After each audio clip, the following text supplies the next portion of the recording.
চাচা? তার কারণ এতক্ষণ তোর চাচিমার সঙ্গে বা পাড়া প্রতিবেশীর সঙ্গে বলা কওয়া করছি যে এক যজ্ঞর মাঠে কাজ আছে, তো পরের ছেলেকে কেন খাটাবো, আপন ভাইপো আছে, হ্যাঁ তাই তো। সেই ভাইপোকে দিয়ে কাজগুলো করে নেবো। হ্যাঁ দুটো চারটে আলুও দেবো, তরকারি খাবি, আলু কিনতে হবে না। চ বাপ চ, মাঠের কাজগুলো সেরে আসি। চাচা, আমি বড় বিপদে পড়ে এসেছি। বিপদ? হ্যাঁ। তোর আবার বিপদ কিসের? বিপদ হলো আমাদের, তোরা গরিব মানুষ। আরে কিনে ছেলের বীজ উঠেছিস নাকি? না তো, ছেলে আমার তো বিয়ে যোগ্য হয়নি তো। বিপদ কিসে? বিপদ হচ্ছে আমাদের জমি কিনবো, গাড়ি করবো, বাড়ি করবো, 10 গাড়ি ইট মুর্শিদাবাদে পাঠাবো, বিপদ হলো আমাদের। চাচা ওই বিপদ না, তবে আমি বলবো আমার বাড়িতে খুদার 2 জন মুর্শিদ এসছে। মুর্শিদ? নিজে খেতে পারে না, মুর্শিদ ধরা শিখেছে। হারামজাদা কোথায় কার? হ্যাঁ সত্যি বলছি চাচা। চাচা, এই ওর থেকে তুই যদি বলতি যে চাচা গো আমার দুটো ছেলেকে খেতে দিতে পারছি নি, 1 কেজি চাল দাও, আমি মেনে নিতাম। তার কারণ নিজে তো খেতে পাইসনি, আবার ফির মুর্শিদ ধরা শিখেছিস। আর এত বড় মিথ্যা কথা তুই আমার সামনে বলতে পারলি? না না চাচা, আমি মিথ্যা কথা বলছি না চাচা, আমি সত্য কথাই বলছি গো চাচা। আজ আমার বাড়িতে খোদা আরো 2 জন মুর্শিদ এসেছে গো, তাই আমি তাদের সেবা দিতে পারি নাই গো, তাই তো আমি ছুটতে ছুটতে এসেছি গো চাচা তোমার কাছে।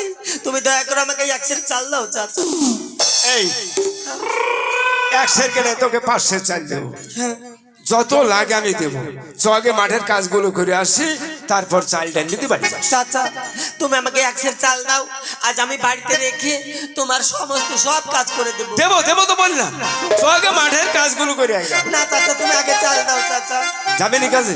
তুমি আগে চাল দাও, আগে চো মাঠে চো। না চাচা,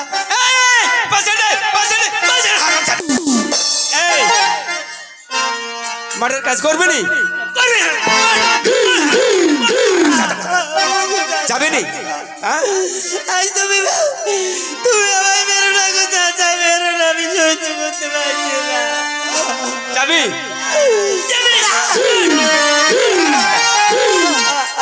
কাজের বেলায় নাম নেই, চাল দাও ডাল দাও, হারামজাদা। ভাই তুমি মেরো না চাচা, আমি তো সহ্য করতে পারছি যা, আমার সামনে দিয়ে দূর হয়ে যা। মেরো যাবে রাজা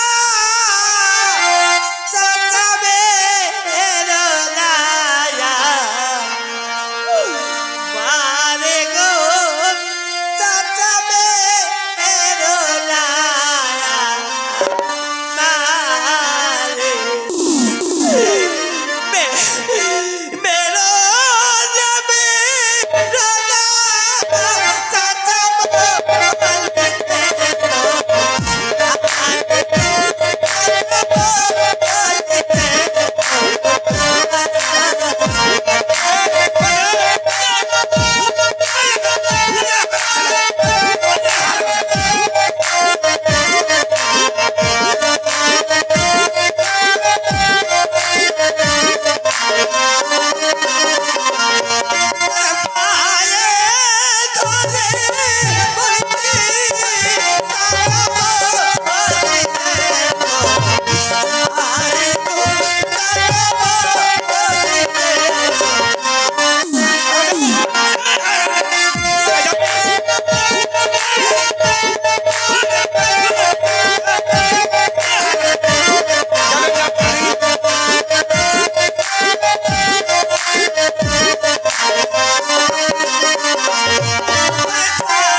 আমার বাড়ির সামনে দিয়ে চল যা, যা দূরে যা।